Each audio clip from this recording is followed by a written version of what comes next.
Boa noite, meu povo. Bem-vindos a mais uma quarta-feira. Hoje a gente vai dar continuidade, né, no que nós começamos semana passada. Só me organizar aqui.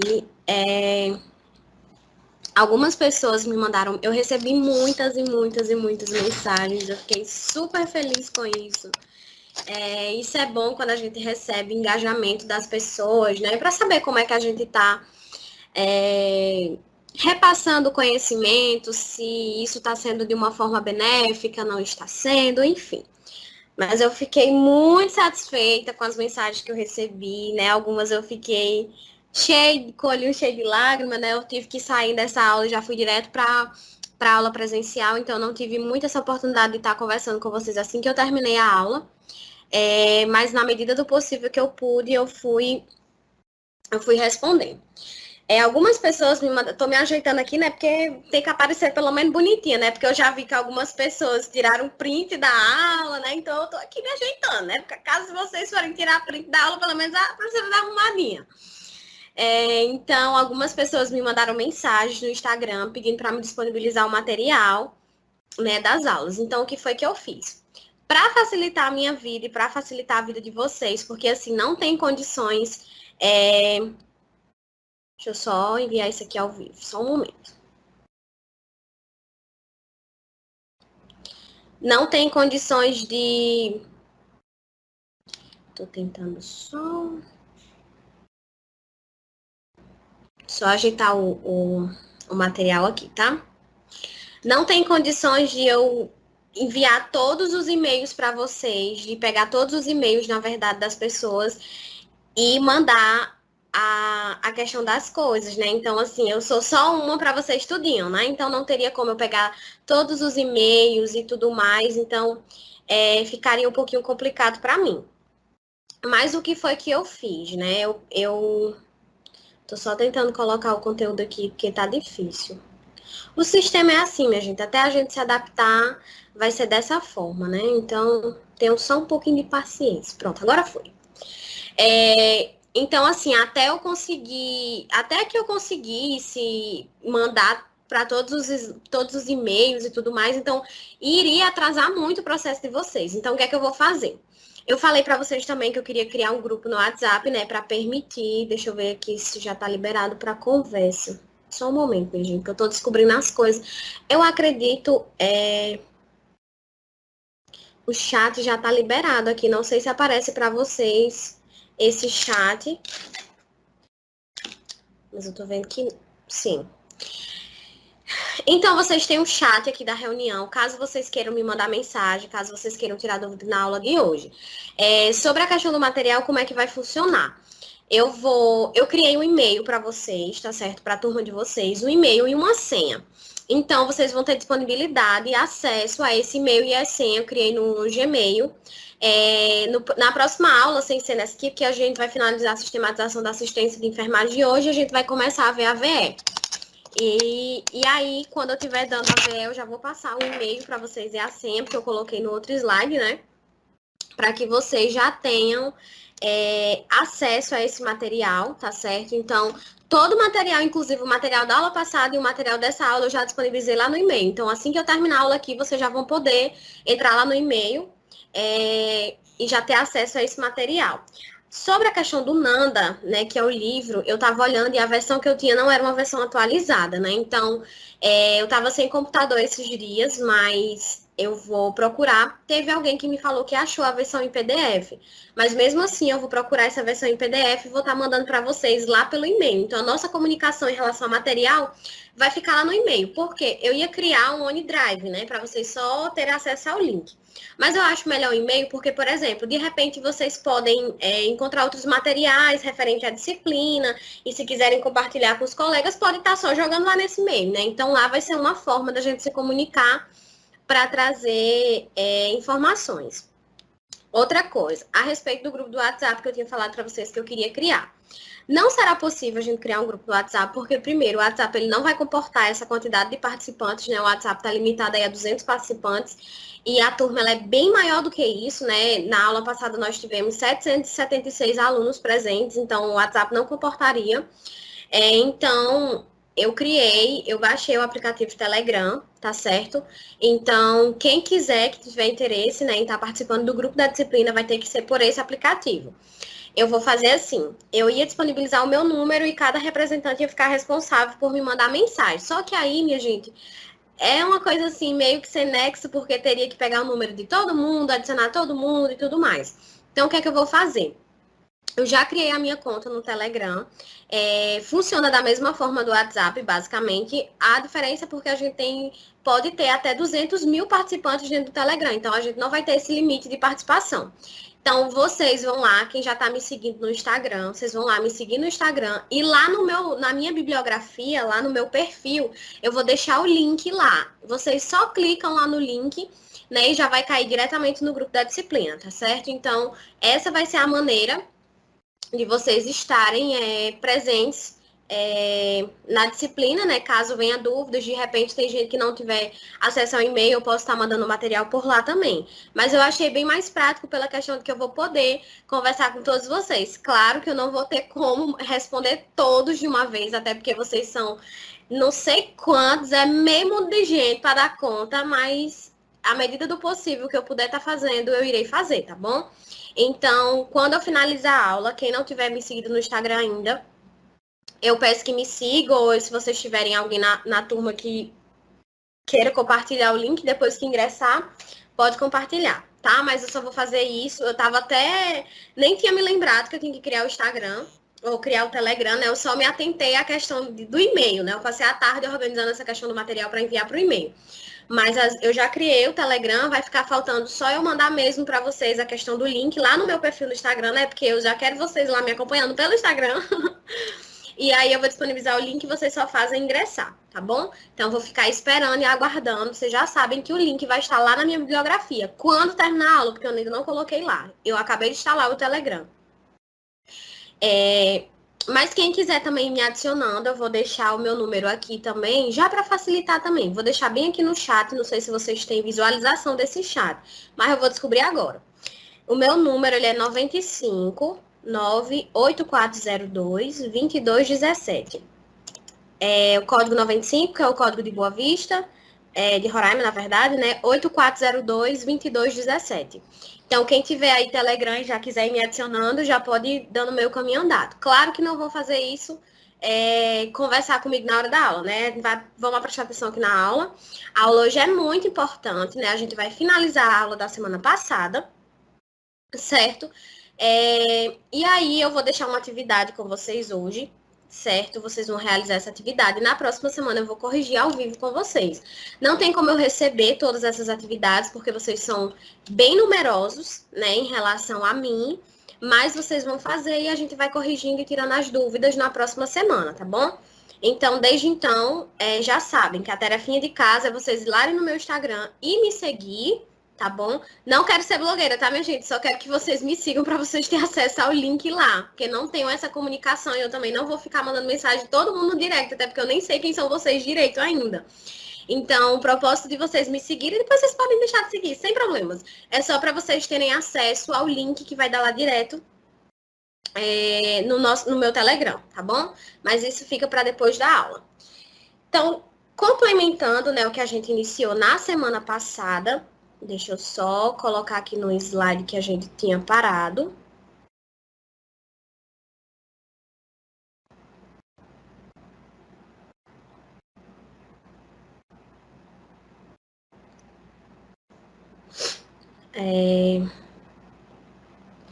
Minha gente, por favor, alguém se puder, entra aí no Instagram, fazendo favor para mim, e me fala lá pelo direct se vocês estão conseguindo visualizar esse slide, só para mim ter a certeza aqui que vocês estão vendo, por gentileza.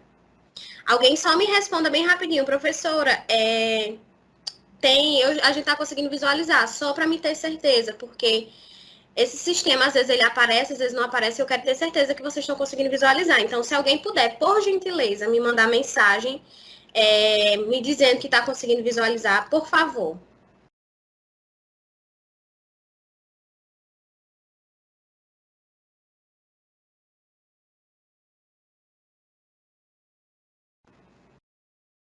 Tá, já me responderam aqui que sim. Tranquilo. Vocês são ligeiros, né? E vocês são ligeiro, menino. Porque quando eu penso que vocês estão indo, vocês já estão lá no Instagram. E vamos assistir aula, viu? Vamos assistir aula. Depois vocês entram lá no Instagram. Depois vocês entram lá que a gente vai conversar. É meio mundo de conversa. Nem se preocupe. Mas vamos para cá, para o que importa. Então, a gente tinha finalizado na semana passada sobre diagnóstico de enfermagem, certo? Eu tinha falado para vocês sobre os tipos de diagnósticos, né? Nós tínhamos os diagnósticos reais, os diagnósticos de risco, os diagnósticos de bem-estar e os diagnósticos de síndrome. Então, hoje a gente vai terminar, né, o último processo, um dos últimos processos, na verdade, né, porque a gente ainda tem o planejamento, a implementação e a avaliação para terminar hoje, e eu ainda quero ver com vocês hoje a VE, né, minha gente, que eu tô aqui doidinha para terminar esse conteúdo para a gente já meter as caras em AVE, porque eu sou apaixonada. Mas, enfim. Então, o planejamento, ele é a fase do processo de enfermagem que envolve o desenvolvimento de estratégias, né, criada para reforçar reações saudáveis do cliente ou para prevenir, minimizar ou corrigir reações não saudáveis do cliente, identificados no diagnóstico de enfermagem. Ou seja, esse planejamento é para a gente traçar o diagnóstico, né, quais são os resultados esperados e as intervenções. Então, no planejamento, é como se fosse a prescrição de enfermagem, onde a gente elabora o diagnóstico, né? Aquilo que a gente espera, que eu já falei para vocês, que se nós temos um paciente com náuseas, o que a gente espera de resultado? Que o paciente melhore da náusea. E as intervenções são as ações de enfermagem, né, que a gente realiza para melhorar o quadro do paciente. O diagnóstico são um problema, né, as reações, como eu já falei para vocês. Os resultados indicam aquilo que o cliente será capaz de fazer como resultado da ação de enfermagem e as intervenções de enfermagem descrevem a maneira pela qual a enfermagem é capaz de auxiliar o cliente a alcançar os resultados. Outra coisa que eu queria falar para vocês, nada a ver com a aula, mas quando vocês forem postar nos stories de vocês, eu vejo que tem gente que sempre gosta de postar, né? Print da aula e tudo mais. Marquem a instituição de vocês, tá certo? Me marquem e marquem a Unip de Boa Vista também, para o pessoal saber dessa interação que existe entre as Unips, tá bom? Não esqueçam de me marcar, eu sempre reposto. O pessoal que postou semana passada, eu repostei todos, né? Não sei se vocês tiveram acesso a isso, mas eu repostei na medida do possível. Eu repostei todos que tiraram print, que falaram alguma coisa. Teve gente que postou até no feed que eu fiquei assim, me sentindo a rainha, você não tem noção. Então, as etapas de planejamento está incluída o estabelecimento de prioridades, estabelecimento de resultados, determinação de prescrição de enfermagem e a documentação do plano de cuidados. E aí a gente vai falar de cada uma delas, né? No estabelecimento de propriedades, que é a teoria de Abraham Maslow, o cliente ele evolui, levando-se na hierarquia ao tentar satisfazer a necessidade. Ou seja, se o paciente... Desculpe, minha gente. Se o paciente ele tem uma dor aguda e tem náuseas, a gente tem que estabelecer a prioridade que mais leva o paciente a estar no nível de saúde que não esteja legal. Então, seria isso na hierarquização das necessidades. É aquele mesmo planejamento do SUS, né? Sobre a questão da equidade, de você promover saúde, né? Primeiramente, é como se fosse uma triagem. Essa prioridade seria uma triagem para priorizar aquilo que mais afeta o paciente, mas não deixando de prestar assistência aos outros fatos. Determinar os resultados da alta para priorizar o quadro geral do paciente, priorizar problemas que contribuem para outros problemas e determinar os problemas urgentes. No estabelecimento de resultados, a equipe ela deve estabelecer os resultados para o tratamento de alta, como, por exemplo, nós temos os objetivos a curto prazo, né, que é em 24 horas, mucosas úmidas, sinais vitais estáveis, e nós temos o objetivo a longo prazo, que é em 2 meses, que verbaliza a satisfação com o movimento intestinal diário. Então, isso aí seria aquele aprazamento que eu falei para vocês. Se eu estou dizendo que eu espero que o paciente ele tenha uma integridade da pele que não esteja mais prejudicada, então isso seria um objetivo a longo prazo, né? E isso depende muito da situação do paciente. Então, esses são os objetivos a curto e a longo prazo. Por exemplo, um paciente que ele está em síndrome de vômito, a gente espera que em 24 horas ele esteja com sinais estáveis. Então, isso é um objetivo a curto prazo, né? Um resultado a curto prazo. Os resultados esperados são consequências das ações empregadas para atingir um objetivo mais amplo, são passos mensuráveis para atingir o objetivo do tratamento ou os critérios de alta. Os resultados devem refletir a primeira metade do enunciado do diagnóstico. Os resultados, eles necessitam dos seguintes componentes, quando forem elaborar os resultados. O sujeito, quem é a pessoa que deve alcançar os resultados, ou seja, se eu estou com náusea, então espera-se que o paciente melhore das náuseas em até 24 horas. Eu preciso identificar o sujeito. Menina, que eu falo para vocês, que é para vocês assistirem a aula e vocês estão no Instagram. Eu tô de olho, viu? O verbo, né, a ação a realizar para alcançar os resultados, tem que ser um verbo que seja mensurável, ou seja, que seja um verbo que realmente aconteça. As condições, né, sobre que circunstâncias será realizada essa ação, como é que será realizada, o critério de desempenho, como deve ser o desempenho dessa ação e o tempo esperado, né, em quanto tempo será alcançado o resultado. Ou seja, a gente tem um exemplo aqui, que seria, ó, anda pelo quarto com auxílio em 72 horas. Então, isso é um tempo que a gente espera que o paciente ele consiga andar pelo quarto com auxílio em até 72 horas. Então, a gente tem que aprazar os resultados que a gente espera. Da mesma forma que nós temos os diagnósticos que têm o domínio na ANANDA, nós temos os diagnósticos que têm o domínio afetivo, o domínio cognitivo e o domínio psicomotor. No afetivo está incluso as mudanças nas atitudes, sentimentos e valores. No cognitivo, os conhecimentos adquiridos e as habilidades intelectuais. E no psicomotor, as habilidades motoras. A escrita dos resultados. Os resultados eles devem ter relação com a reação humana. Os resultados devem ser centrados no cliente. Devem ser claros e concisos, devem descrever um comportamento mensurável e observável, devem ser realistas e devem ter um limite de tempo. E também devem ser determinados pelo cliente, pela enfermeira ou enfermeiro.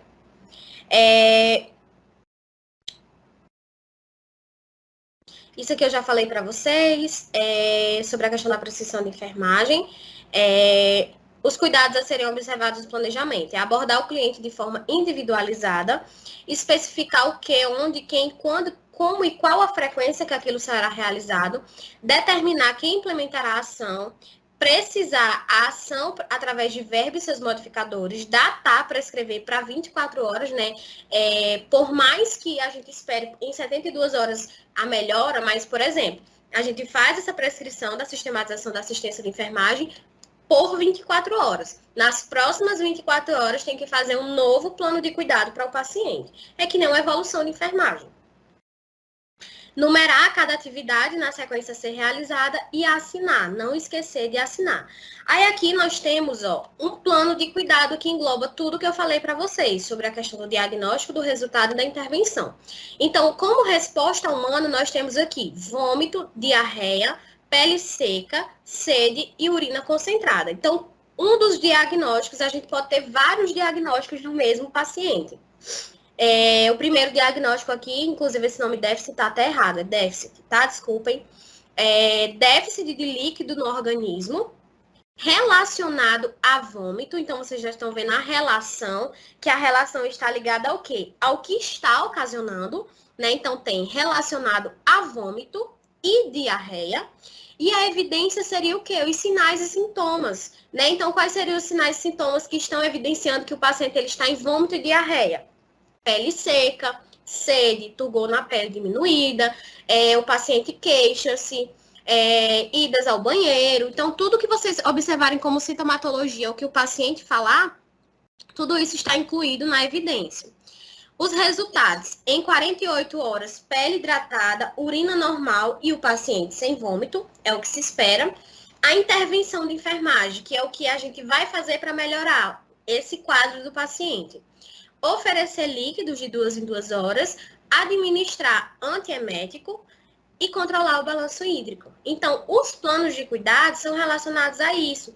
A gente poderia, por exemplo, criar outro diagnóstico aqui, como a pele seca. Isso, essa da pele seca, pode estar relacionado a uma integridade da pele prejudicada. Então, poderia colocar integridade da pele prejudicada relacionada ao quê? A vômito e diarreia, evidenciado por turgor da pele diminuída, pele aparentemente desidratada. Qual seria o resultado? Que em 48 horas, ou em 24 horas, ou em 72 horas, que essa pele, que a integridade da pele não se exista mais, que não esteja mais prejudicada. Com a intervenção de enfermagem, oferecer líquido, promover hidratação através de hidratantes ou soluções orais. Então, basicamente, o plano de cuidado é isso. Se vocês tiverem um NANDA, tudo facilita na vida de vocês, tá certo? E vocês vão ter, então, isso aqui é bem fácil de ser construído. É só saber manjar, quando vocês pegam a evolução de enfermagem, observar quais são as respostas humanas, né? O que é que o paciente está sentindo, né? E aí vocês observam se na NANDA tem isso como diagnóstico e traçam o resultado da intervenção. Na implementação, né, a colocação do plano em ação para o alcance dos resultados esperados. O primeiro estágio para a fase de implementação, investigar antes de agir. Na intervenção, monitorar as reações adversas durante o cuidado. E na documentação, investigar respostas ao tratamento após o cuidado e documentar.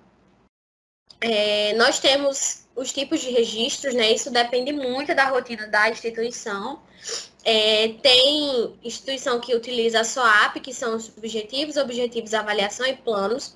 Na SOAP-AR, subjetivos, objetivos, avaliação, plano, intervenção e resultado. Na IRA, na verdade, IRA, investigação, intervenção, resultado e avaliação, dados, reação e reação na DAR e na DIA, dados, intervenção e avaliação. Só que no nosso caso, até onde eu pude passar, né, a gente trabalha mais ou menos com a SOAP-A, né, que a gente vem nos subjetivos do paciente, no objetivo no qual a gente quer alcançar, aí traça a avaliação, o plano, a intervenção e o resultado, certo? Mas de princípio, é a sistematização da assistência e enfermagem, seguindo esses 5 processos que eu falei para vocês. Primeiro, a gente traça a investigação, depois a gente vem para o diagnóstico, depois a gente planeja, depois a gente implementa, e por último, a gente avalia se aquele cuidado ele foi perfeito. Essa avaliação ela não deve acontecer somente depois que a gente implementa, não. Todo momento você pode estar avaliando se aquilo que você está traçando para o paciente ele está sendo objetivo, tá? A avaliação ela consiste de 4 fases, né? A reunião dos dados sobre o estado do cliente, comparação dos dados coletados, ou seja, da investigação e após aquele planejamento que você realizou, após a implementação, elaboração de um juízo acerca da evolução do cliente na busca de obtenção dos resultados e o reexame do plano de cuidados, caso ocorra de vocês aplicaram os diagnósticos de enfermagem, as intervenções, mas aquilo não foi solucionável. Então, a gente faz um reexame do plano de cuidado até que o paciente melhore. Então, a competência do enfermeiro é medida de acordo com a qualidade da assistência de enfermagem que exerce. Esta é diretamente proporcional à aplicação do método científico na resolução dos problemas de enfermagem. O método é exequível no universo da enfermagem. Sua aplicação é uma questão de coerência e segurança na concretização dos objetivos da profissão, em relação aos resultados desejados. É obrigação profissional do enfermeiro respaldar a sua poderosa, influente e política tomada de decisão nas bases concretas do método científico. Então, minha gente, como é que vai funcionar? Deixa eu só fechar aqui. Como eu já falei para vocês, esse slide ele já está disponibilizado lá no e-mail. Não precisa me mandar direct perguntando, professor, quando é que a senhora vai disponibilizar? Professor, eu entendo vocês, né? Graças a Deus que vocês me pedem, né, essa questão dos slides. Mas isso aqui eu vou disponibilizar lá no e-mail de vocês, tá? Já está lá, na verdade, né? Já está lá. Então, agora, nós vamos voltar para outra... Deixa eu só voltar aqui para me compartilhar esse... Só um minuto, minha gente. Vou compartilhar esse outro conteúdo com vocês agora. Deixa eu só ver aqui... se está aparecendo.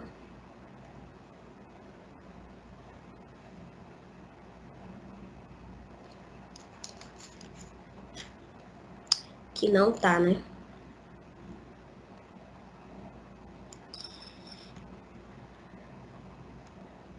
Só um momento, minha gente, que eu tô trocando de slide aqui e tô vendo aqui se eu passo esse slide aqui para vocês.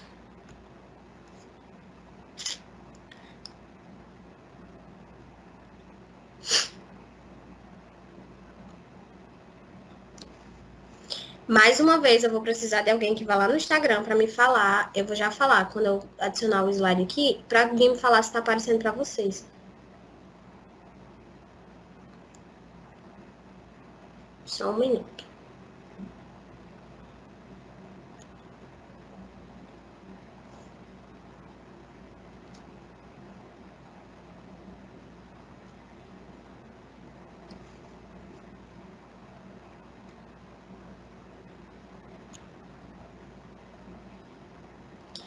Eu não sei porque que ele não está aparecendo para mim. Oh, Deusinho do céu.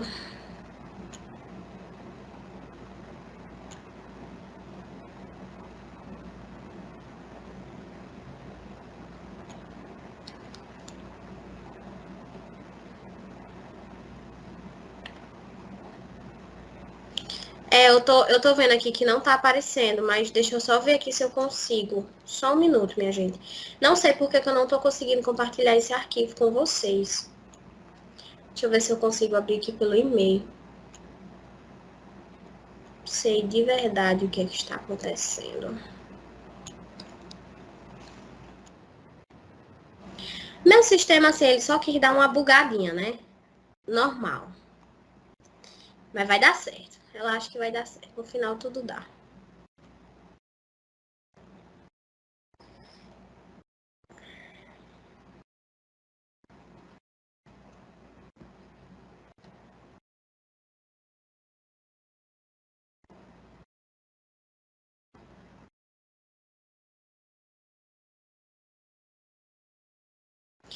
O slide aparece para mim, mas não aparece para vocês. Aqui tá aparecendo como se eu tivesse apresentando isso aqui para vocês, mas não tá.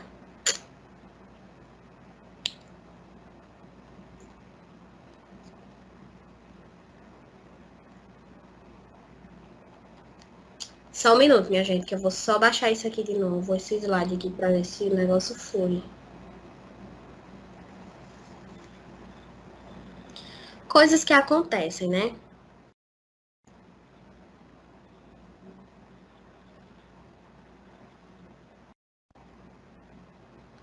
Mas se caso eu não conseguir abrir aqui, eu vou lendo pra vocês, tranquilo, explicando bem direitinho, até que a gente consiga o sistema normalizar aqui.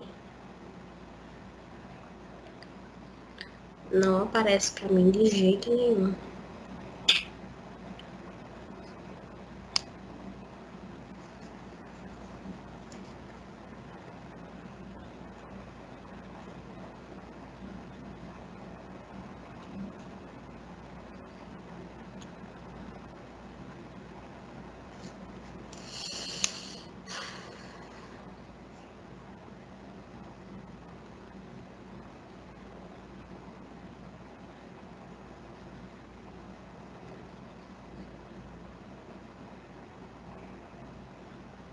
Parece que agora vai, né? É possível.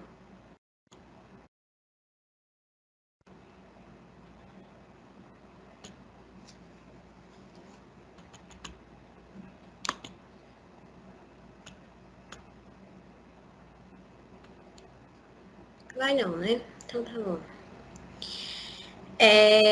Eu vou tentar. Deixa eu só pedir apoio aqui ao pessoal do sistema, porque não tá querendo abrir aqui meu slide.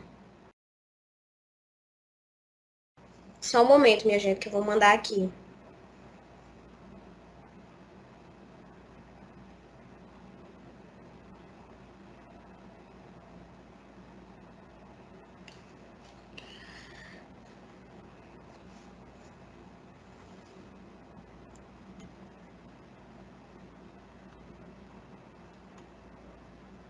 Eu vou só fechar aqui essas janelas e vou tentar abrir de novo. Pra ver se eu consigo.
Ainda tô aqui presa no sistema porque eu não tô conseguindo compartilhar com vocês o slide para que vocês também vejam. Não sei o que é que está acontecendo.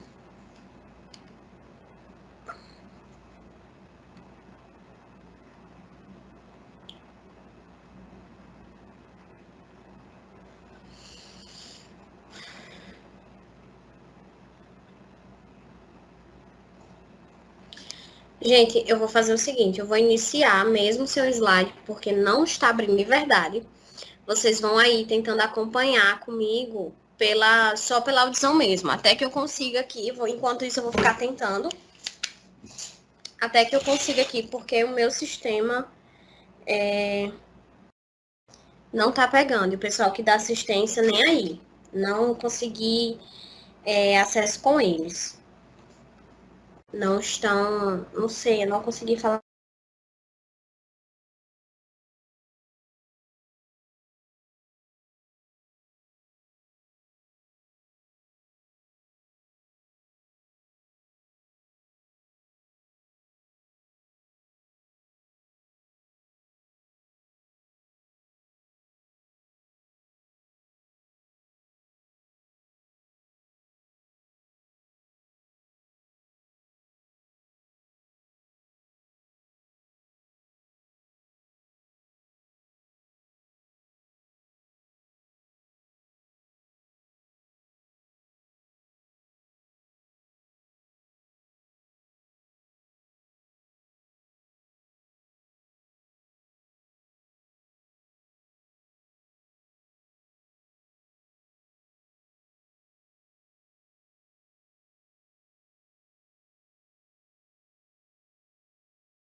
Voltei, tá, meu povo? Voltei. O sistema simplesmente me tombou assim. Voltei, tá, minha gente? O sistema caiu. Eu vou dizer para vocês o que foi que aconteceu. Talvez tenha sido esse o motivo no qual eu não tenha conseguido compartilhar com vocês os slides, né? Aqui em Boa Vista, nós estamos com um problema gravíssimo. Ó, tá vendo o slide? Agora apareceu. De queda de energia. Queda de energia, esses dias, inclusive, eu tava dando aula online.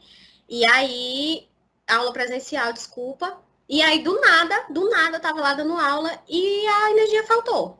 E eu tive que liberar meus alunos presencial porque não tinha internet, ou não tinha energia. E hoje choveu aqui também, aqui em Boa Vista, a fibra ela é de papel. Quando chove, vai tudo por água abaixo. Então, choveu aqui. E aí, por isso que o sistema ele estava só rodando, eu não estava conseguindo compartilhar os slides com vocês. Vocês viram que eu sumi do nada, né? Foi o sistema que saiu sozinho. Mas eu estou aqui de volta. Então vamos lá, vamos começar aqui. Agora eu sei que vocês estão vendo os slides porque aparece aqui para mim a telinha vermelha.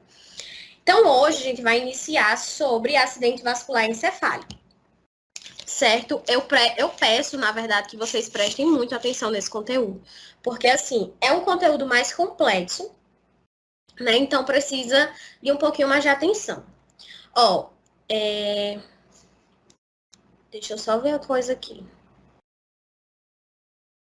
Deixa eu ver se foi no final do slide que eu coloquei. Na verdade, não apareceu aqui para mim.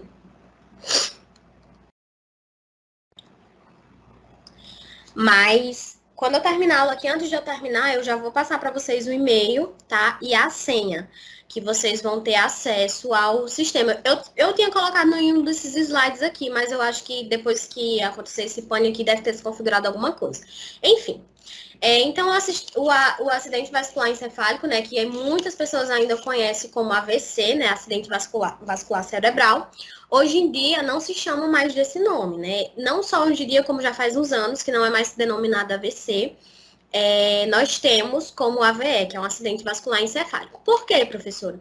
Porque fizeram estudos cientistas e não compreende somente ao cérebro, né, mas ao conjunto do encéfalo como um todo. Então, esse acidente vascular encefálico, ele pode ocorrer em diversas partições, certo? Por isso, não mais a denominação. É uma doença, deixa eu só acompanhar aqui também com vocês, vou deixar meu Instagram bem aqui aberto, que é para mim ter, eu gosto de estar olhando aqui,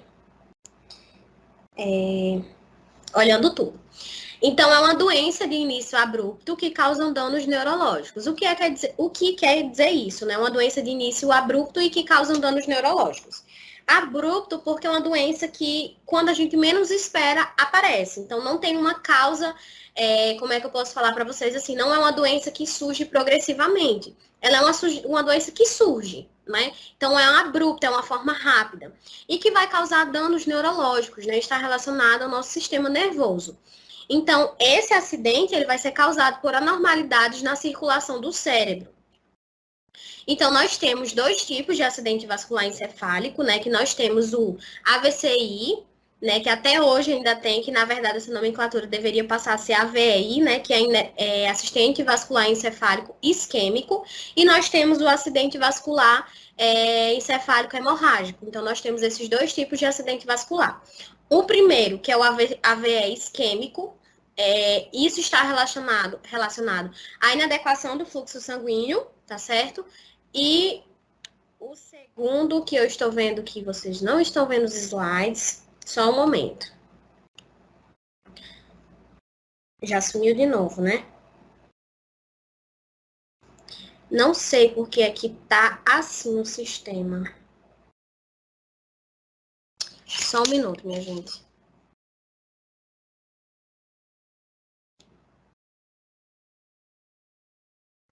Pronto. Eu vou deixar assim o slide assim para eu ter a certeza de que vocês estão visualizando. Pronto.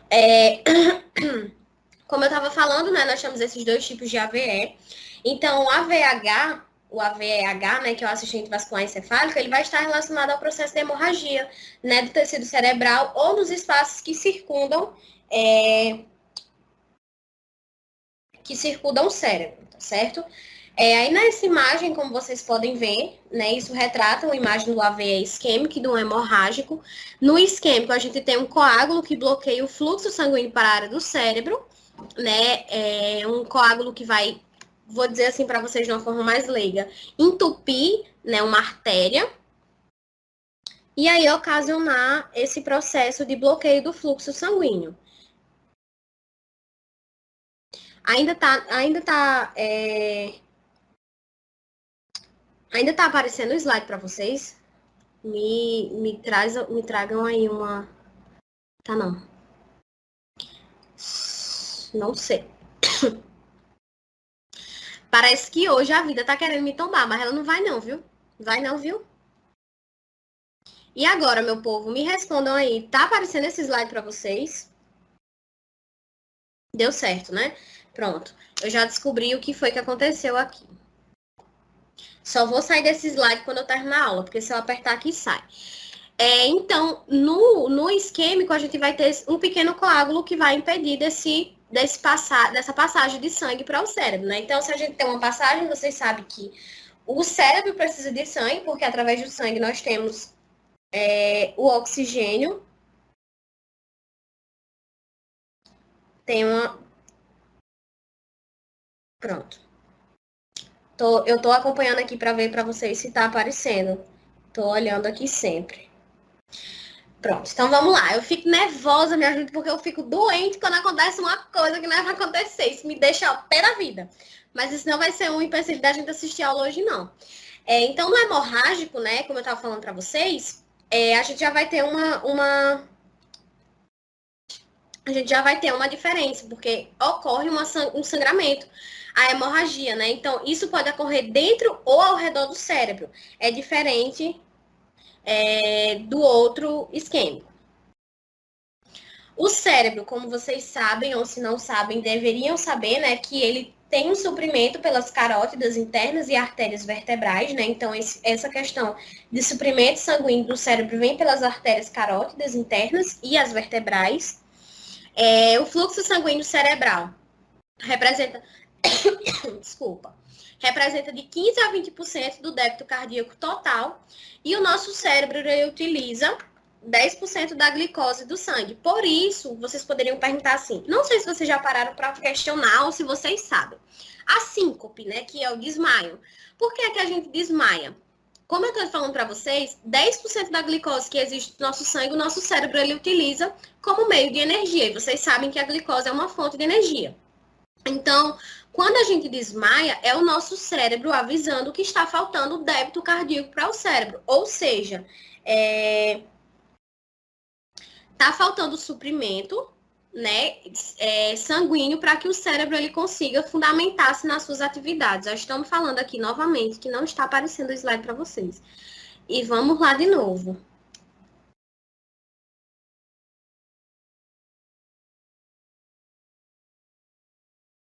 Eu vou deixar o slide assim, para vocês verem assim.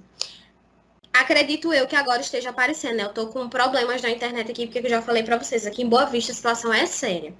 Então, como eu estava falando, então, quando a gente desmaia, o nosso cérebro tentando mostrar que está faltando irrigação sanguínea para lá. E aí, esse desmaio, ele faz com que, é como se desse um tapa no cérebro para ele entender, não, vamos se reorganizar, né? Vamos trazer o suprimento novamente para que essa pessoa consiga retornar às suas atividades vitais, né? Tanto que quando a gente vai fazer aula de primeiros socorros, quando eu dou aula de primeiros socorros, a primeira coisa que eu falo para os meus alunos quando vocês passarem por uma situação de que a pessoa desmaie, a primeira coisa que vocês podem fazer é ou baixar a cabeça dela.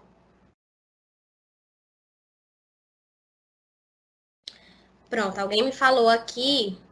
Deixa eu só ajeitar aqui, tá, minha gente?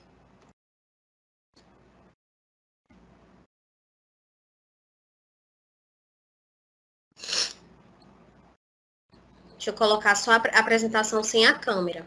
Só com o conteúdo. Talvez fique melhor, né? Porque aí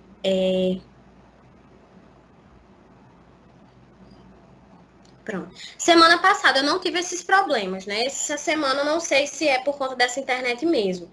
Mas vamos lá. Então, quando uma pessoa desmaiar, a primeira coisa que vocês podem estar fazendo é levantar as pernas dessa pessoa, porque isso promove o retorno sanguíneo para a questão do cérebro, né? Então, quando a gente levanta a perna dessa pessoa, isso auxilia ao retorno sanguíneo, que é justamente o que o cérebro está precisando de glicose para repor suas atividades, né? E assim conseguir voltar às suas atividades normais. Por isso que quando as pessoas desmaiam, o correto não é colocar álcool na boca, para cheirar, alguma coisa do tipo. O correto é levantar as pernas ou então baixar a cabeça da pessoa por completo no meio das pernas para permitir, né, esse retorno venoso. Aí aqui nós temos, né, o círculo de Willis, não sei se vocês já ouviram falar, mas esse círculo de Willis, ele é uma fonte, né, constituída pelas artérias que compõem o cérebro, né, e essas artérias é quem são as responsáveis por levar, né, esse fluxo sanguíneo para o cérebro, para que assim ele possa desenvolver suas atividades essenciais. Aí nós temos a artéria cerebral anterior, que é essa que vocês estão vendo aí primeiro. Nós temos a artéria comunicante anterior, a artéria cerebral média, a artéria comunicante posterior. Nós temos a artéria cerebral posterior, a artéria basilar, a artéria cerebral inferior anterior e a artéria vertebral. Então, essas artérias juntas, elas trabalham fazendo o processo, né, de irrigação cerebral. Além disso, nós temos essa artéria basilar, artéria vertical, aí a gente tem aí, e as artérias carótidas, as carótidas comuns, que são essas artérias que estão sendo mostradas aí. Então, o que seria o processo de isquemia? É uma redução do suprimento sanguíneo que leva à oferta inadequada de glicose e oxigênio. Podendo levar à área de infarto. Então, o que seria um AVE? né? Uma isquemia é justamente esse suprimento sanguíneo que não está existindo. Isso pode ser ocasionado pelo quê? Por uma aterosclerose, que é o acúmulo de gordura nos vasos. Isso pode ser causado por um trombo, né? Que é a formação plaquetária onde forma como se fosse uma bolinha cheia de plaquetas e isso impede a circulação. Tudo aquilo que levar ao rompimento ou à não passagem de sangue vai levar a uma redução do suprimento de oxigênio, certo? Isso pode ser, essa isquemia, ela pode ser uma lesão temporária, que a gente chama de reversível, né? Que ela pode ser reversível, ou infarto extenso. Nós temos a isquemia focal, que ocorre por oclusão vascular, causada por embolia ou trombose, que foi aquilo que eu falei para vocês, embolia relacionada à passagem de ar, né? A questão de ar, ou também a trombose, que é a formação de trombos. E nós temos a global, que ela é causada por insuficiência cardiovascular, ou seja, as arritmias que têm, as fibrilações ventriculares, as pessoas que têm doenças cardiovasculares, elas têm um fator de risco para ter AVE, justamente por essas insuficiências que existe cardiovascular. Se a pessoa ela já tem uma insuficiência cardiovascular, né, ela já tem um fator de risco, por quê? Porque o coração ele já não bombeia o sangue da maneira adequada. E vocês viram que o AVE é justamente isso, a redução do suprimento de sangue, né? Então, qualquer acometimento cardiovascular que vá levar a essa redução desse suprimento sanguíneo, ele pode, né, ocasionar um agravo e levar a pessoa a ter uma AVE, por exemplo. E nós temos a hipóxia, né, que causa apenas a disfunção e não a lesão cerebral irreversível, que é a ausência de oxigênio ou diminuição de oxigênio.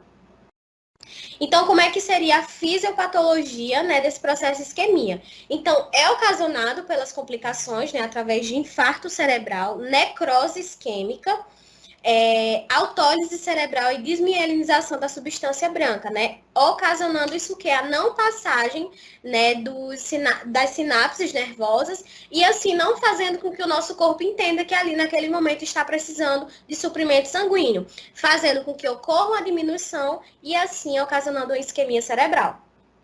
Quando a gente tem uma duração de mais de 2 horas de isquemia, ou seja, da falta de oxigênio no sangue, da falta de sangue, da falta de oxigênio, de oxigênio e sangue no cérebro, aí a gente já está encaminhando para um infarto, porque não tem suprimento de sangue, não tem suprimento de oxigênio, não tem atividade. Nosso corpo, ele precisa do sangue, porque o nosso sangue ele é rico em oxigênio, ele é rico em glicose. Então, isso é o que traz atividade para o nosso corpo. Então, se não tem esse suprimento sanguíneo, consequentemente, a gente não vai ter essa questão das atividades funcionais do cérebro, tá?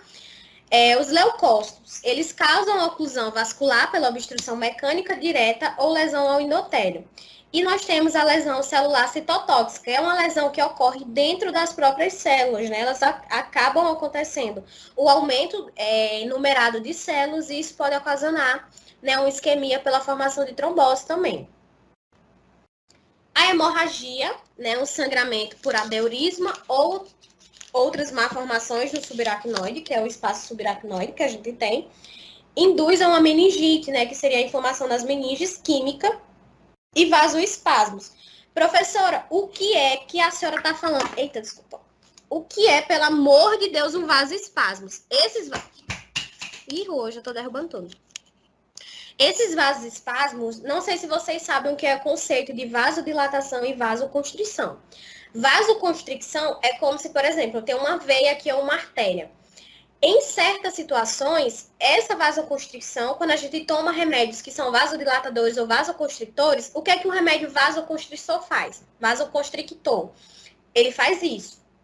Constringe, certo? E um remédio vasodilatador, ele faz a abertura. Como, por exemplo, já ouviram falar em Berotec, que é o medicamento que se utiliza para fazer nebulização. O Berotec, ele é uma espécie de medicamento vasodilatador. Por quê? Se a pessoa está com problemas respiratórios, né, está com problema na passagem de ar, então o que é que o remédio vai fazer? Ele vai aumentar, ou seja, vasodilatar os nossos brônquios para que se tenha uma maior passagem de ar.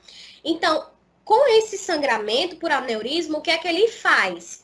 Né, induz a inflamação das meninges e a um vasoespasmo. O que seria esses vasoespasmos? Seria uma pronto, agora a palavra não sai. Uma vasoconstricção nas artérias. Ou seja, as artérias elas vão vasoconstringir, elas vão diminuir, certo? E aí não vai ter passagem de ar ou de sangue. Então, se não tem passagem de sangue, o que é que a gente espera? Né? Diminuição do fluxo sanguíneo. Então, tanto pode acontecer por um sangramento, né, ocasionado por aneurisma, ou a meningite, que seria a inflamação das meninges, e além disso ainda tem a vasoconstricção, né, a diminuição nessa questão da parede dos vasos. Além de pode acontecer o sangramento intraparenquimatoso, né, nos nossos parênquimas, isso pode acontecer o sangramento também, mas geralmente esse sangramento ele é benigno, né, não vem a ocasionar de repente totalmente uma AVE. O local distal, a ruptura não é mais suprido, levando ao infarto, ou seja, vamos dizer que a gente teve uma ruptura em uma artéria, por conta de um aneurisma. Um aneurisma é como se fosse um trombo. A gente tem bem parecido com um trombo. Né? Então, ocorreu a ruptura porque tinha um trombo na artéria, né? A artéria menos da capacidade da artéria, aconteceu a ruptura, ou seja, a artéria se rompeu. O que é que isso vai trazer? Extravasamento sanguíneo. E quando ocorre esse extravasamento, o local ao redor do local onde aconteceu a ruptura não vai ter mais suprimento. Por quê? Não vai ter sangue sendo gerado porque aconteceu uma ruptura. Isso leva à questão da hipóxia, né? A diminuição do oxigênio, logo uma morte cerebral. Então, na hemorragia, o sangue extravasa para o parênquima, né? Aumenta o volume do cérebro. Se está tendo hemorragia, o que é que a gente espera? É a mesma coisa de eu pegar um balão e encher de água. O que é que eu espero com aquele balão? Que vai chegar um momento que ele não vai suportar mais. E é assim com o nosso cérebro. Isso vai aumentando o volume, consequentemente, de sangue ali retido dentro do cérebro, né? Vai ocasionando um edema. O que seria edema? Um inchaço, né? Porque tem muito sangue acumulado dentro do cérebro. Aí o que, que vai acontecer? Aumento da PIC, que a PIC é a pressão intracraniana. E essa pressão, ela se torna tão grande que muitas vezes o cérebro ele não comporta, ele não aguenta essa pressão. E é muitas das vezes o que ocorre, né, o caso do AVE. Por isso que as hemorragias externas, elas são mais fáceis de ser reversíveis do que uma hemorragia interna. Porque quando se tem essa percepção de que o paciente ele está em uma hemorragia interna, o negócio já está muito grave, já tem uma pressão intracraniana enorme, certo? Então, isso traz grandes prejuízos para o paciente. Além disso, nós temos a relação com a hipertensão arterial sistêmica, né? Porque a hipertensão ela vai ativar a matriz das metalaproteinases, que essas proteínas elas agem como degradantes de matriz extracelular. Professor, o que quer dizer isso aí? Essas proteínas, por exemplo, a gente tem na nossa matriz extracelular diversas proteínas, como colágeno, zinco, enfim, e várias outras. Essas proteínas, elas servem justamente para fazer a quebra, né? A gente sempre precisa de uma proteína para fazer a quebra, de uma enzima para fazer a quebra das proteínas para que o nosso corpo ele consiga absorver. E essas metaloproteinases, elas servem para isso, né? São proteínas, são enzimas que vão servir para degradar as nossas, que vão ajudar, né, nessa degeneração das nossas proteínas para o nosso corpo absorver de uma forma mais rápida. Só que com a hipertensão arterial sistêmica, essa ativação dessa matriz das metalaproteinases, elas não vêm como uma forma benéfica, elas vêm para ativar a matriz dela, logo elas agindo na parede do vaso, o que é que elas vão fazer? Se elas são as enzimas que elas ajudam a fazer a degradação de proteínas, quando elas são ativadas dentro dos nossos vasos, elas vão fazer o quê? Denegrir, degradar as paredes dos vasos. E se está degradando as paredes dos vasos, a gente tem uma interrupção de fluxo sanguíneo, consequentemente o paciente começa a desfalecer. Certo? Então, a hipertensão arterial sistêmica ela age nessa forma. Então, aumenta, né? Como eu falei para vocês, se tem uma enzima denegrindo a parede dos vasos, então esse sangue ele vai começar a extravasar para o parênquima. Né? E se vai extravasar para o parênquima, vai acontecer a mesma coisa. Vai acontecer aumento do volume do cérebro, o cérebro fica demasiado, né, inchado, no nome leigamente, aumenta a pressão intracraniana e, dependendo da situação, o paciente ele não resiste. Então, é isso que acontece. Aqui nós temos, deixa eu ver aqui o que é que vocês estão mandando de mensagem para eu acompanhar.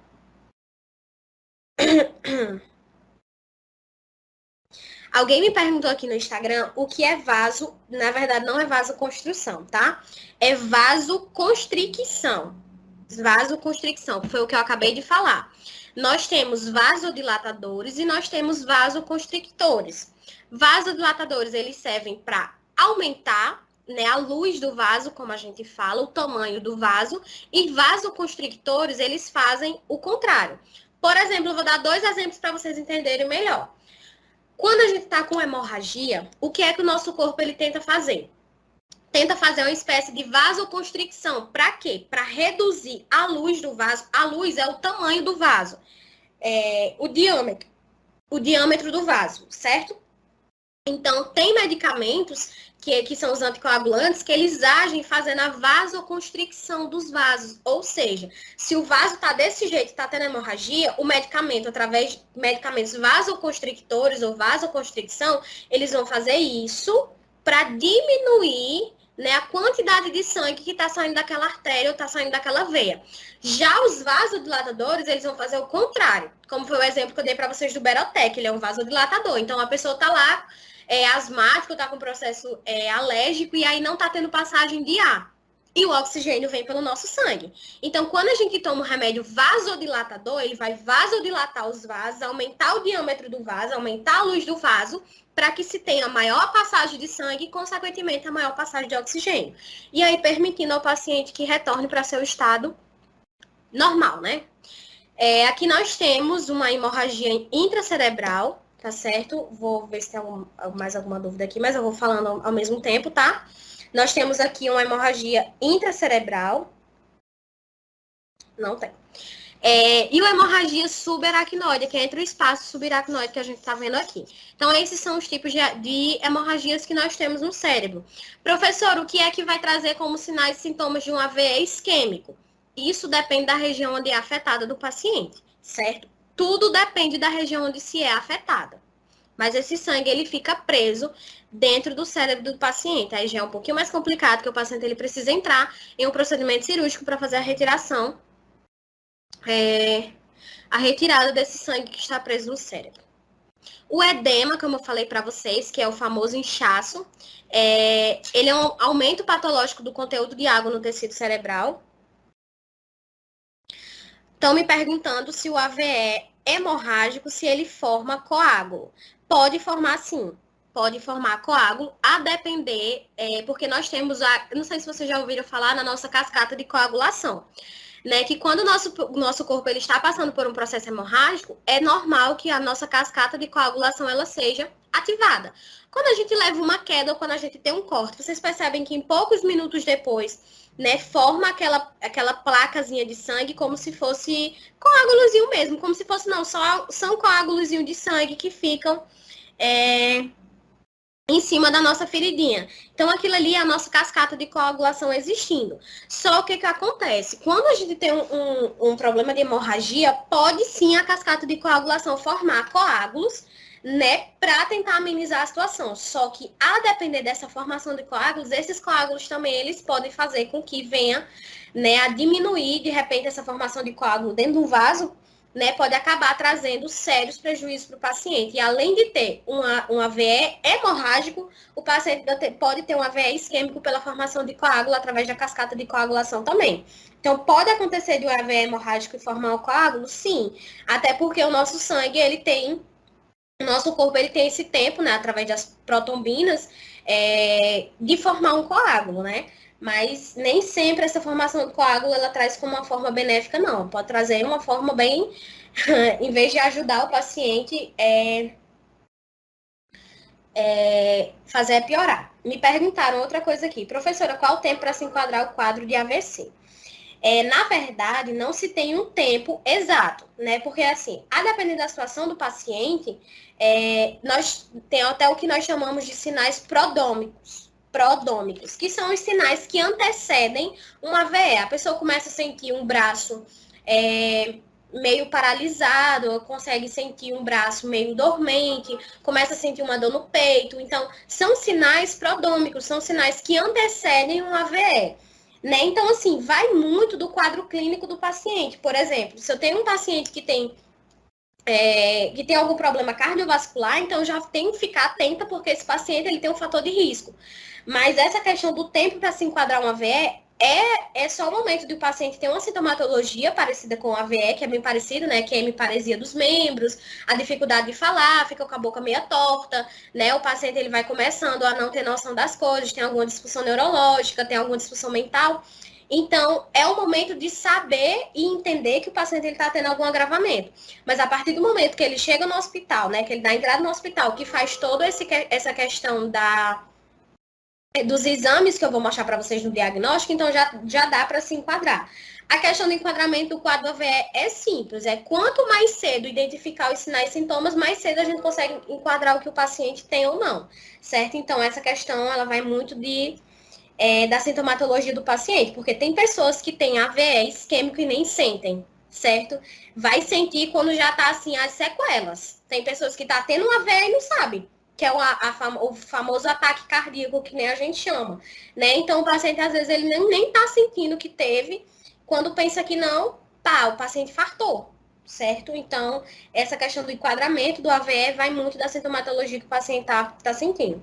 Por isso que eu falo, quem tem a questão de pacientes cardiovasculares em casa, tem que ficar atento a qualquer sinal e sintoma sugestivo para isso, tá bom? Foi a Edilane Silva aqui que me perguntou e estou respondendo a pergunta dela, lá de Juazeiro, tá? Se tiverem perguntas, podem me mandando, que eu estou aqui à disposição para responder. Nós temos aquele edema citotóxico, que é um edema intracelular, né? Ocorre a nível celular. Nós temos o edema intersticial, vasogênico, isso ocorre através dentro dos vasos e piora depois do AVE. O aumento do volume no edema leva à herniação dos hemisférios cerebrais. O que seria uma herniação? Como se essas partes do nosso cérebro, né, elas começassem a inchar, né? E elas vão ficando um pouquinho para fora. Né? Então, isso pode levar a uma isquemia também, porque não tem suprimento de oxigênio ali naquele local. E a pressão intracraniana, ela alcança o máximo 3 dias após o AVE, né? Então, essa pressão intracraniana, inclusive, o que eu falo para vocês é assim, isso aqui é mais anatomia e fisiologia, né? Então, depois, vocês quiserem se aprofundar mais no conteúdo, vocês dêem uma olhada na questão de fisiologia, tá? Que é muito importante. Então, aqui, ó, nessa foto, como vocês estão observando, nitidamente a gente consegue identificar aqui, ó, nessa partezinha preta, a gente tem aqui, ó, o edema, certo? Vocês estão vendo que essa parte do cérebro, ela tá bem edemaciada, né? Tá bem inchada. E aqui a gente tem nesse pontinho branco uma possível hemorragia, né? Então, isso aqui, por isso que eu falo para você, Edilane, quando você me pergunta, né, sobre a questão do tempo de enquadramento, é o tempo de notar os sinais e sintomas, é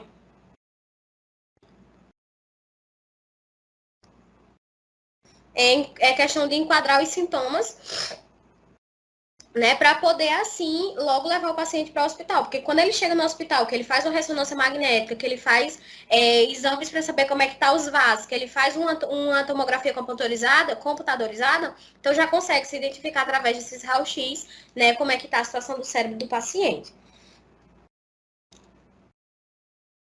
Aí nós vamos falar agora sobre o acidente vascular isquêmico, né? A gente estava falando do hemorrágico.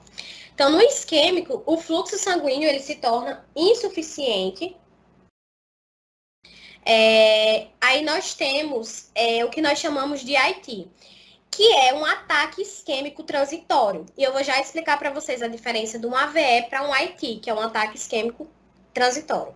No ataque isquêmico transitório, os déficits neurológicos por isquemia persistem por menos de 24 horas. Esse IT é como se fosse um mini AVE. Qual é a diferença, professora, de um AVE para um IT, para um ataque isquêmico transitório? É que nesse ataque, se durar menos de 24 horas, se essa isquemia, se essa falta de oxigênio durar menos de 24 horas, aí a gente considera como um ataque isquêmico transitório. É uma AVE, mas de pequeno porte, né? Eu vou falar isso para vocês. Como se fosse uma AVE pequeno, comparada a uma AVE por completo. Dura menos de 24 horas. No AVE isquêmico, nós temos o tipo tromboembólico e nós temos o tipo de AVC de pequenos vasos de lacunas. No tromboembólico, né, que é através da formação de trombos, nós temos formação de trombo e de êmbolo. O trombo se forma localmente em uma placa aterosclerótica ou em um coágulo embólico, ou seja, placas de gordura, quando eu falo de aterosclerose, ou um coágulo embólico através da agregação plaquetária. O êmbolo é um pedaço de um trombo maior que se separa de um trombo mural no coração ou de uma artéria mais proximal e se aloja distalmente no ponto do diâmetro do vaso tem um tamanho diminuído, em que o trombo não consegue atravessar a luz da artéria. Ou seja, esse trombo ele fica retido. Qual é a diferença do êmbolo para um trombo? Esse êmbolo é como, sabe o êmbolo da seringa? Aquele êmbolozinho preto, quando a gente puxa, que é quem traz a pressão, é como se fosse aquilo ali. Aquele êmbolo da seringa, ele não passa pelo bico da seringa, né? Ele fica retido ali na questão do êmbolo da seringa. Ele não passa pelo buraquinho lá que sai o líquido da seringa, ele fica ali. O êmbolo seria isso. Nós temos aqui o vaso e o êmbolo, ele fica retido aqui. Ele não sai. Então, aí a gente tem um infarto agudo, porque não tem passagem de sangue de jeito nenhum ali pelaquele êmbolo. Já o trombo ele pode, por exemplo, eu posso ter uma trombose na perna e esse trombo ir subindo pela minha circulação e chegar a nível de pulmão, chegar a nível do cérebro. O trombo, ele se consegue locomover. Já o êmbolo, não. O êmbolo, ele fica naquele local e ele faz o atravessamento dessa luz da artéria e não consegue mais ter essa questão de passagem de sangue. Então, já é bem mais complicado. É como o próprio texto traz, né, um tombo maior, um pedaço de um trombo maior, né, que vai se separar de outros trombos. Nesse AVCI, né, que é o AVE, ocorre nas artérias de médio e grande calibre.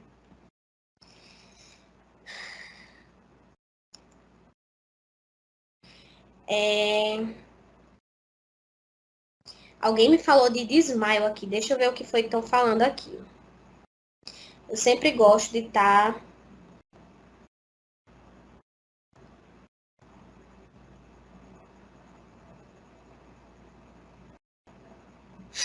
O aluno me falou assim, professora, não consigo entender a relação entre o AVE e o infarto cardíaco. Na minha compreensão, são coisas totalmente diferentes. Eu vou trazer para você...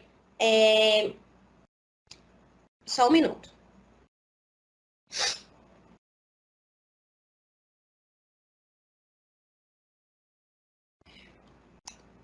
Uma pessoa que sofre um infarto e uma pessoa que sofre um acidente vascular encefálico, basicamente seria a mesma coisa. Por quê? O que é um infarto? Um infarto é quando a gente... Eu vou trazer até uma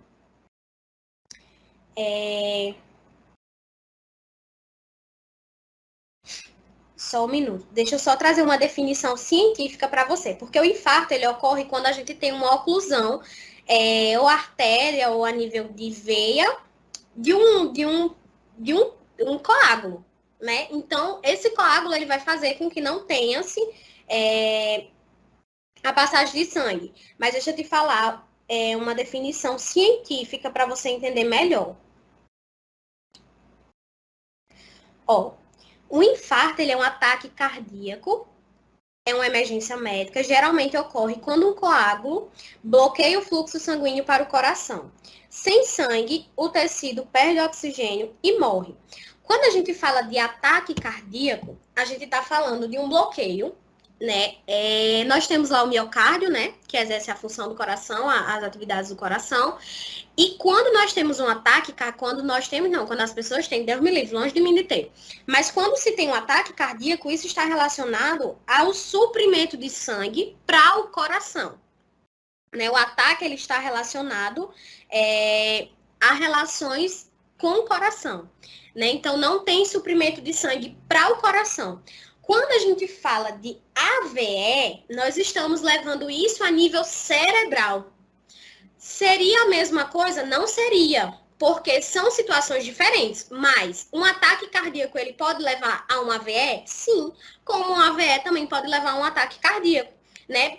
Pela questão do suprimento de sangue. Mas o ataque cardíaco está relacionado a um embolismo né, um trombo que impede essa chegagem de sangue para o coração. E quando a gente fala de AVE, a gente está falando de algo mais profundo. A gente está falando de algo que remete ao cérebro. E eu vou dizer para vocês, é muito pior ter um AVE do que ter um ataque cardíaco. Por quê? O ataque cardíaco, ele ainda consegue ser reversível, né? A gente consegue ainda ter uma reversão. Já o ataque cerebral, como eu já falei para vocês, já é mais complicado, porque tem a questão. Eu estou olhando aqui as mensagens e respondendo vocês. Tem a questão de hemorragias, tem a questão da isquemia. Às vezes a pessoa ela está tendo um AVE, desculpa, e não consegue identificar, certo? Então, tudo isso influencia. Daqui a pouco eu vou tirar só para ler as mensagens de vocês, tá? O que não pode que não seja relacionado ao conteúdo. Por enquanto, eu vou responder só as perguntas que estejam relacionadas ao conteúdo. O colega tá falando que já desmaiou 5 vezes, o Rildo, né? E já fez vários exames e apenas o triglicerídeo dele deu alto. Meus sintomas é suor frio, lá da Unip de Santana. O que pode ser? Olha, o desmaio, ele não tem uma causa totalmente conhecida, assim, eu não posso te dizer, não, você sentiu desmaio por conta disso. Como eu já falei, o desmaio, ele é uma situação clínica onde está relacionada à não elevação de suprimento sanguíneo para o cérebro. Então, por exemplo, o triglicerídeo, ele pode estar influenciando nisso? Com certeza. O que seria o triglicerídeo?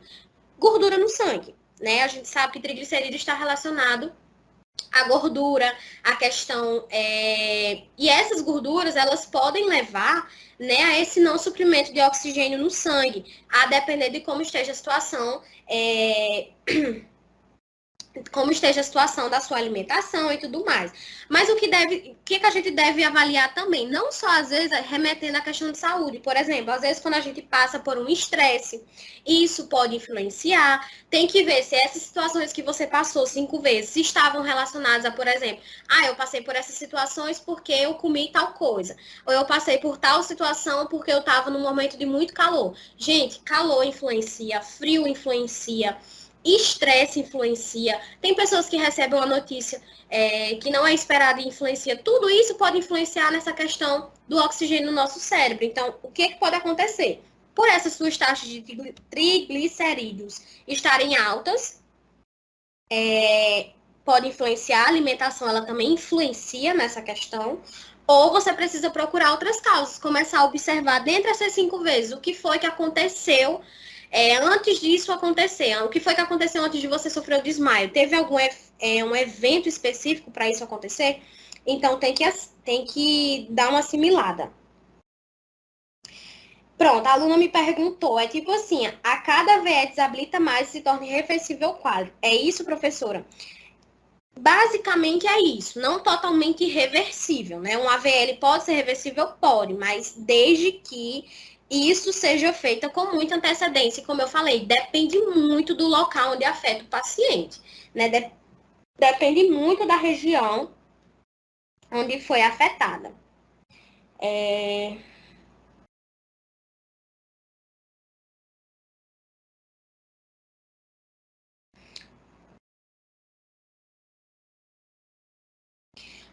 A aluna Sandra falou assim, por favor, explique novamente êmbolo, pois imaginava que êmbolo tinha a ver com ar que impediria a passagem de sangue.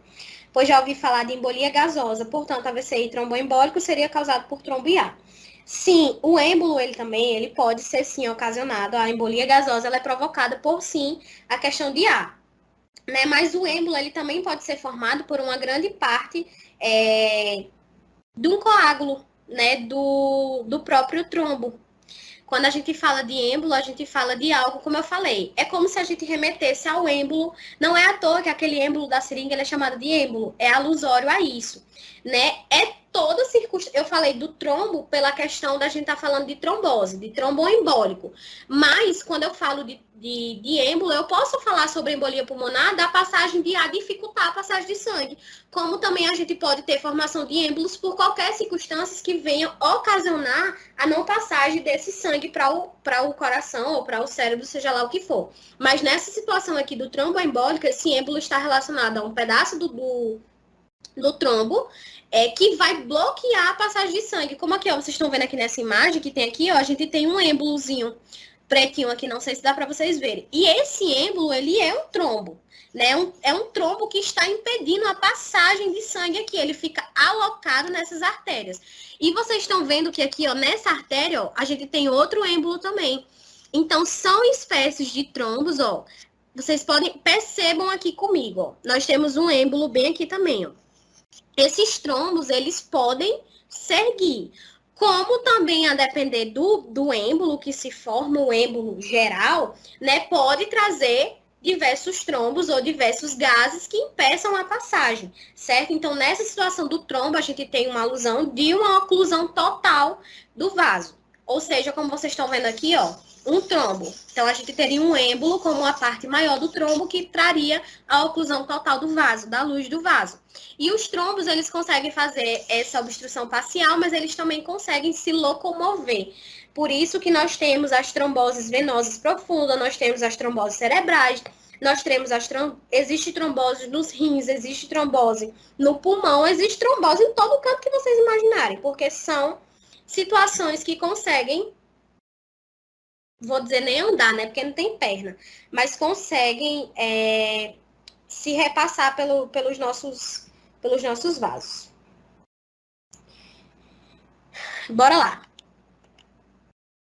Nós temos os AVCs de pequenos vasos, né, que correspondem a 20% dos AVCs, que fazem oclusões de arteríolas. Não sei se vocês sabem o que seria arteríolas, né? Nós temos as artérias, as veias e as arteríolas. São veias mais de pequenos calibres, certo? Então, também existe AVE nessas oclusões dessas arteríolas. Eu tô gaguejando hoje, que não é brincadeira, viu? Nessas arteríolas, certo? É uma AVE? Né? Um acidente vascular encefálico? Sim. Isso pode levar a uma AVE? Com toda certeza. Uma arteríola, mesmo que seja pequena, mas uma oclusão nela pode levar à formação de êmbolo, certo? De pequenos êmbolos, né? E impedir o fluxo sanguíneo naquela região. Então, tudo que vá. Não quero dizer que necessariamente, professora, eu tive uma impressão de passagem de sangue, eu já vou ter uma AVE? Não necessariamente. Depende muito do agravo clínico que você passe. Não é porque você tem um trombo que obrigatoriamente você vai ter AVE. Você tem vulnerabilidade para ter um AVE, de ter um AVE e mais chances, claro. Mas eu não estou dizendo para vocês que se alguém tiver um trombo aí, não vai pensar que eu já estou dizendo que vocês têm AVE, não. Vocês têm grandes chances de ter. Não necessariamente, tá? Geralmente são lesões de pequeno tamanho, né, de 3 a 20 milímetros. Alguns apresentam normalidades vasculares locais ou pequenos êmbolos. No desenvolvimento do AVE isquêmico, há a flutuação dos sintomas, né? Se os sintomas cessarem até 2 horas, a gente tem um ataque isquêmico transitório. Ou seja, a dissolução do êmbolo, né? Esse êmbolo ele consegue se dissolver, diminuição do vasoespasmos, que eu já falei para vocês que é a vasoconstrição, secundária é o fluxo colateral, certo? Então, se esses sintomas eles forem cessados, como eu falei para vocês, não necessariamente não existe a reversibilidade, o nosso próprio corpo pode fazer isso, né? De conseguir o cessamento desses sintomas. Que aí, se isso cessar até 2 horas, aí a gente já tem considerado um ataque isquêmico transitório. Se não, aí a gente já considera como AVE. Esses déficits, eles podem chegar ao platô, né, ao nível máximo, ou aumentar. E se houver a persistência por mais de 2 horas desses sintomas, aí a gente já tem uma destruição tecidual cerebral. Quais são as causas? Aterosclerose, né, relacionadas ao acúmulo de gorduras, trombose mural, ulceração ou ruptura de placa, hemorragia. As manifestações dependem da taxa de oclusão, né? O que seria a taxa de oclusão? De quanto vai ocluir o vaso. É relacionado a isso. Oclusões embólicas têm mais chances de serem sintomáticas. Locais mais comuns de trombo intravascular, base da aorta e bifurcação da carótida comum. São os locais que mais são acometidos pelo AVE. Aqui nós temos a aterosclerose, aqui nós temos aqui em cima uma artéria saudável, né, com fluxo sanguíneo normal, e aqui vocês estão vendo uma placa de artéria obstruída por placas de gorduras, para vocês verem como é que fica, né? Ó, a passagem de sangue, ela se torna bem menor. O fluxo sanguíneo que passa é bem menor. E por isso que eu falei que tem pessoas que quando tem esse nível de triglicerídeos, por isso que é importante quem está com os níveis de triglicerídeos altos começar, desculpa, altos começar a fazer uma dieta, porque esse acúmulo de gordura, né, essas placas ateroscleróticas, elas podem ser rupturadas. E quando há uma ruptura, tem a formação de um coágulo. E se houver a formação desse coágulo, esse coágulo ele vai bloquear a artéria de ter a passagem de ar, como vocês estão vendo nessa foto, certo? Então, isso é de se preocupar, tá? Quando vocês estiverem com taxas do hemograma altos, corram para fazer exercício físico, para ajeitar a alimentação, porque isso não é brincadeira, certo? São 9h20, 7h20, desculpa.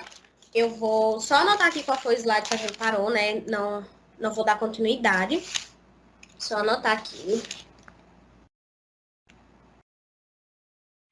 Slide 21. Hoje é 25 do outro. Deixa eu só dar uma passada aqui pelo Instagram para mim responder aqui as mensagens. Opa, agora pode me mostrar. Bem rapidinho aqui.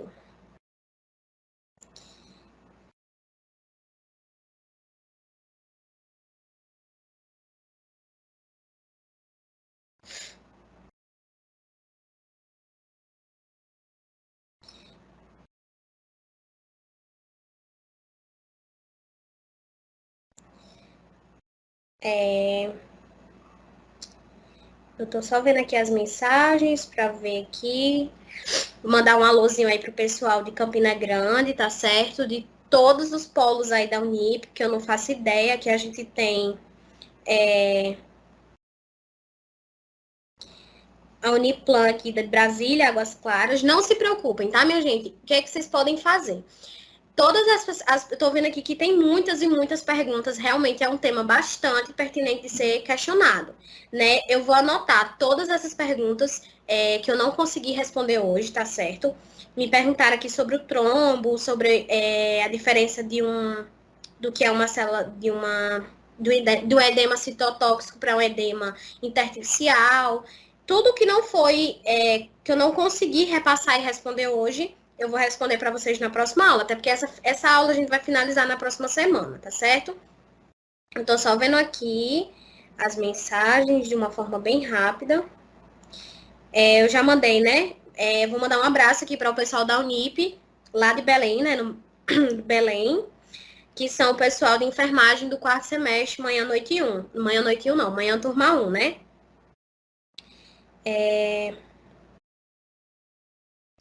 Deixa eu só responder aqui. Deixa eu ver o que mais. Deixa eu ver se tem mais algum alôzinho aqui. Pronto, eu acredito que ninguém mais tenha mais nenhum alô para ser dado. Então, como eu já falei, um abraço aí para todos aí. O pessoal de Goiás, o pessoal aí do Pernambuco, o pessoal de Patos.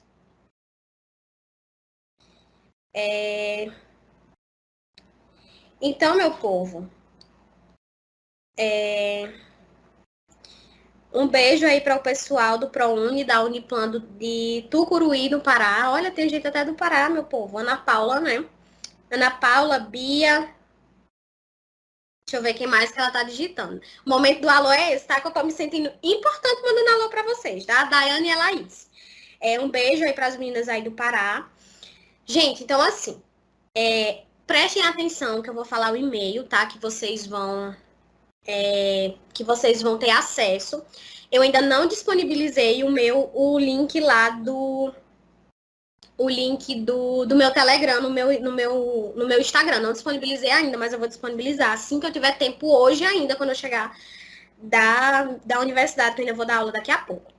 Mas um alô aqui para o pessoal da Unip lá de José do Norte, do Ceará, né? Minha terrinha. Eu gosto muito do Ceará, bem pertinho da Paraíba, lá da minha terra. Então anotem aí, tá? Anotem aí o e-mail e a senha que vocês terão acesso a todo o material, Só entra lá que vocês terão acesso a todo o material. Esse material aqui de hoje e o da aula passada já está disponível, certo? Eu não vou mandar e-mail para ninguém. Vocês vão ter que entrar no e-mail, né, e ir lá observar, porque como eu falei, é muitas pessoas para mim para mim conseguir mandar mensagem para todo mundo. O e-mail é assim: saúde do adulto ponto enfermagem online @gmail.com. Saúde do adulto ponto enfermagem online @gmail.com. Esse é o e-mail. E a senha é enfermagem online. Então, quando vocês quiserem ter acesso ao material, é só vocês entrarem nesse e-mail. Saúde do adulto enfermagem online @gmail.com e a senha é enfermagem online. Mandar um alô aqui para o pessoal de Marabá, no Pará, né? 4º período da manhã. Um alô para o pessoal de Sergipe, que é a Uniplan Itabaiana. Estão mandando eu fazer uma pose e sorrir na câmera pra gente tirar uma foto e marcar no Stories. Tá bom, vou fazer a pose. Vocês me coloquem cada. Então, bora lá. Tô brincando, vai, minha gente. Tira aí que eu já tô me sentindo assim, já envergonhada.